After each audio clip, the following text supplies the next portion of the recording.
It's now my privilege to introduce the final speaker, Ms. Queenie Chow. She graduated from the University of Hong Kong with a bachelor degree in psychology and a master's degree in social work.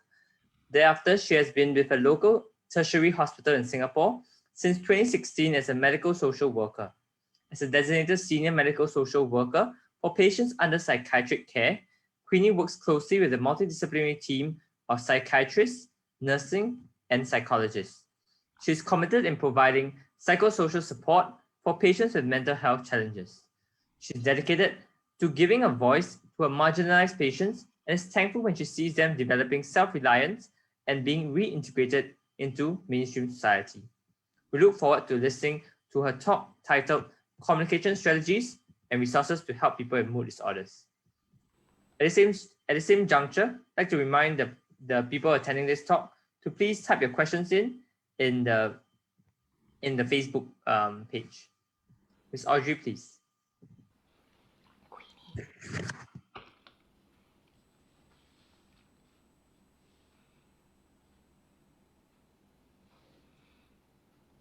Okay.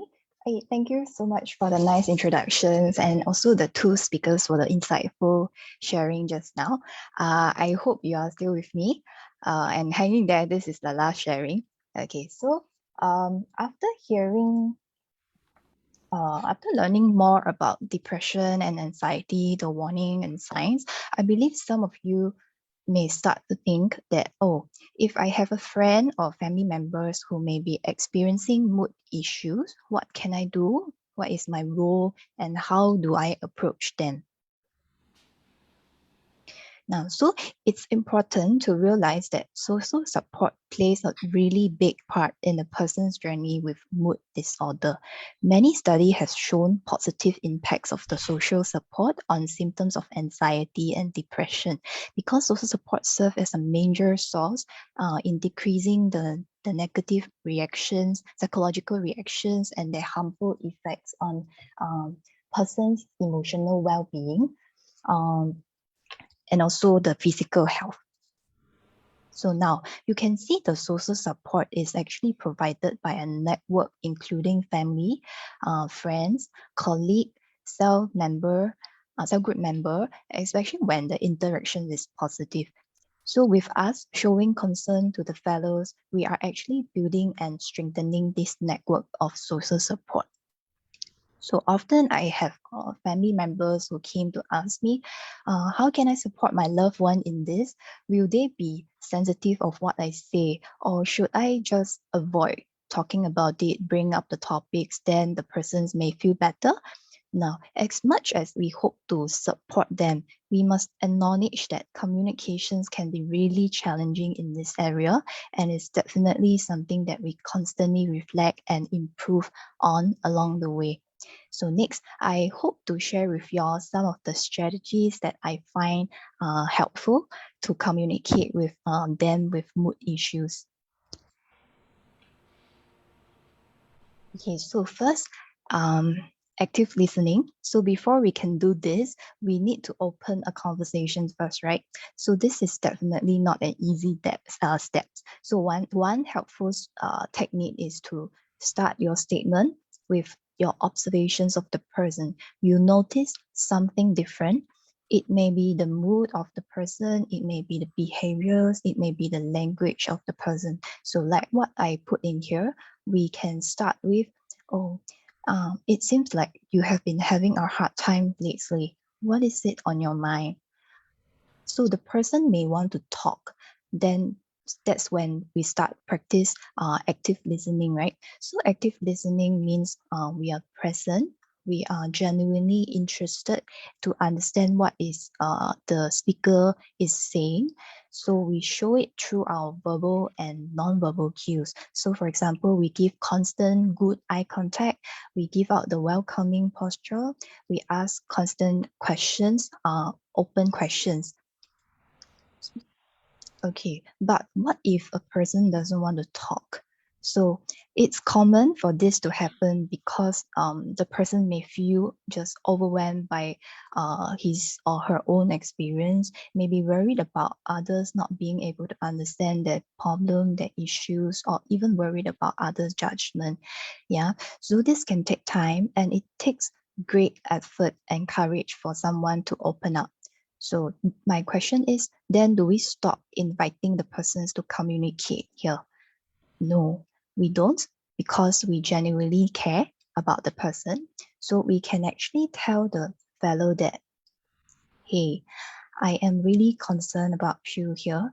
So it's okay if you don't feel like talking about it today, but I will be here when you are ready. Okay, so the concept here is to continue showing more concern, more care to the person, but not to be too pushy at the same time. So if you ask me to be more flexible or even more creative, I will even invite the fellows to write, to draw, if he or she prefers that way lah.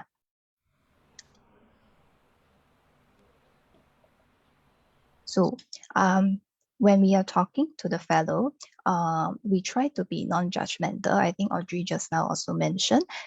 So what is non-judgmental, right? So my definitions to being non-judgmental is that, it's a conscious attitude and behavior that we practice to stay neutral in our responses.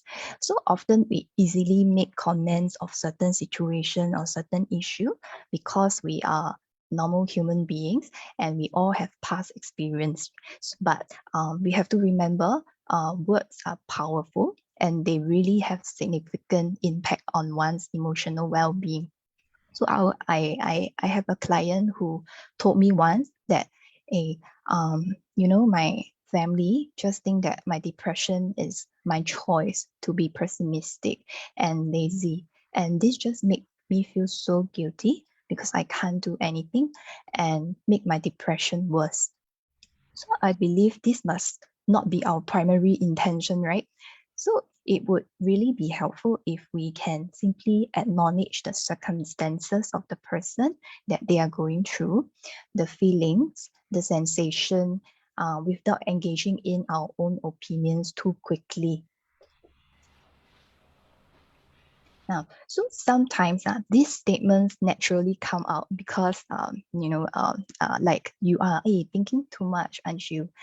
Just think positively, maybe have a good sleep, things will get better tomorrow, right?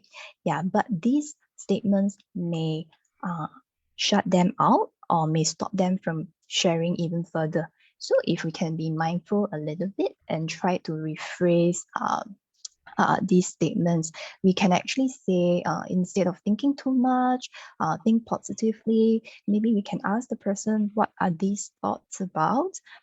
Where are they from? I would like to let you know that you are not alone. Just let me know what can I help you to feel better. And at the same time, I really hope that you are taking care of yourself.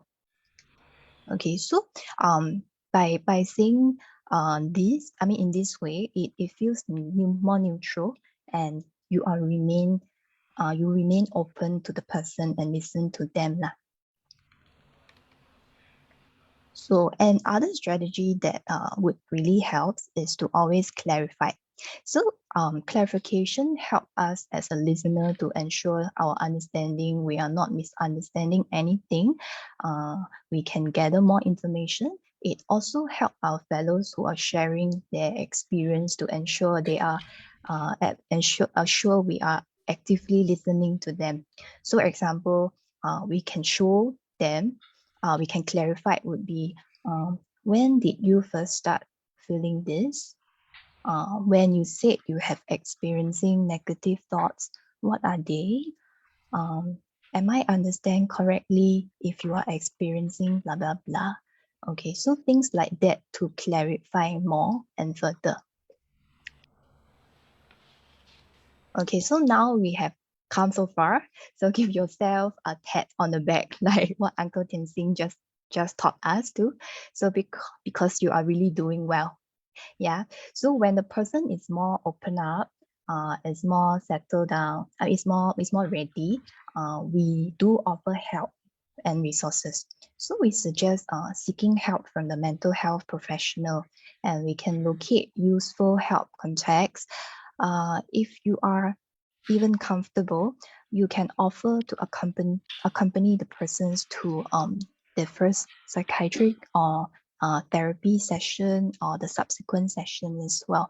It means a lot to the person because I think to them, all this feeling of depressed and anxious can really be overwhelming, and it can stop a person from going out or even seeking help. All right, so our support does not stop here after we offer help and resources and give them the context and thing. As they start receiving treatments and interventions, we can also help to observe their good progress and also reflect to them, right? And so as to encourage them to continue participate in the treatment, in the therapy. So I have included some examples on the right of how we can encourage the person of seeking help. Yeah, so we can actually try to ask the person, what do you think about going to a professional for some advice? And as I said, we can even offer to go with them. How about we list down some of the questions that we would like to ask the therapists or the doctors in the first session? And if the person have these shaky ideas of going or not going to the second session, which is quite common, you can actually share with them that, hey, you share with me the last session, the therapy is really helpful. So what if this session will also help too? Okay, why not we go and try again? Yeah. So these are some of the red flags to guide us when we encourage one to seek help or we need to call for emergency help. And it includes signs of worsening symptoms, physical symptoms like increasing insomnia, drastic weight gain or drastic loss of weight, and continuous experiencing of some physical headache and pain. Yeah, and also change in behavior, in language, especially if they start to use substance like alcohol, drug, and they start to exhibit some acts of harming themselves or others. Yeah.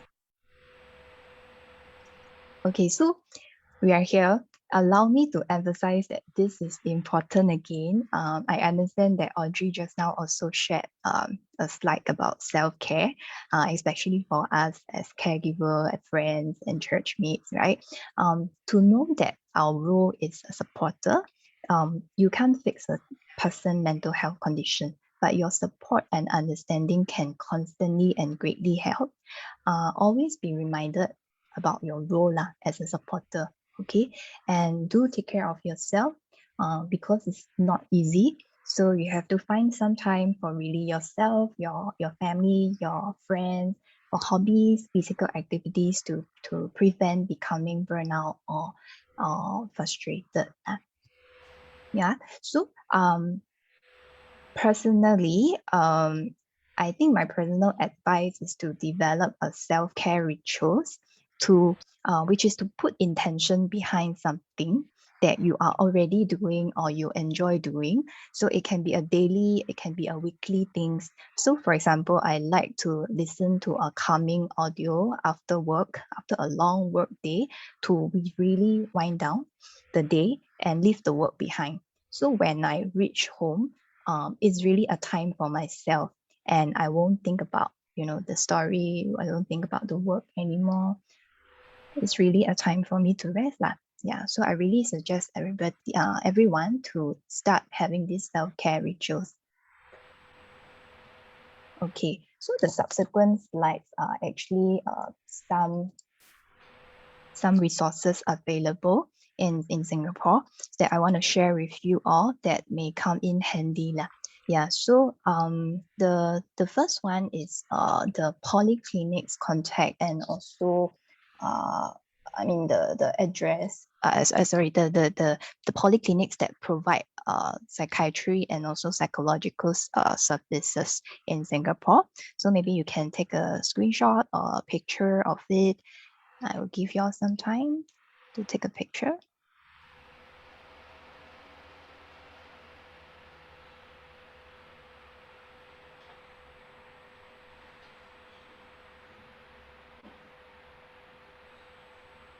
Okay.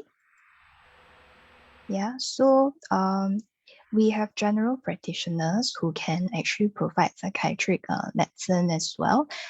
If you don't like, I mean, if you are not keen to go to polyclinics and wait and see them lah. So these are the GPs and also their contacts and address around this area. I have filtered out, so y'all can also screenshot and take a picture of it.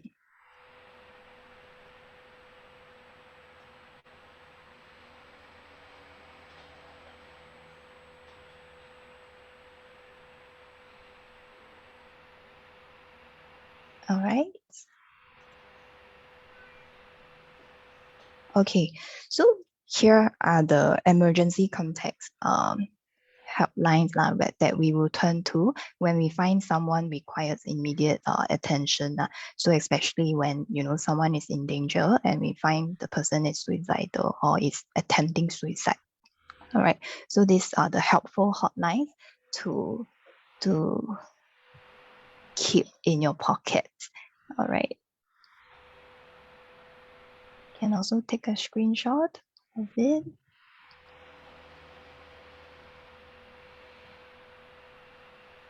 Okay.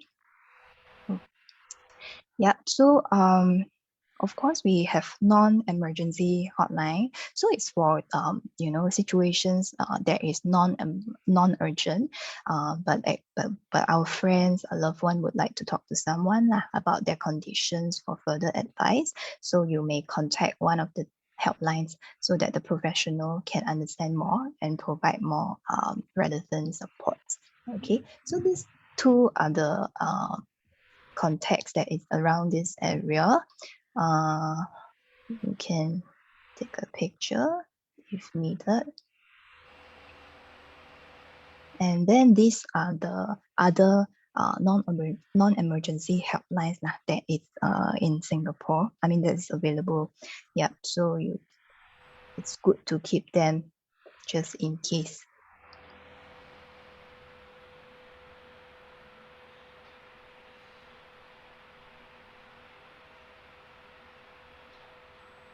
All right.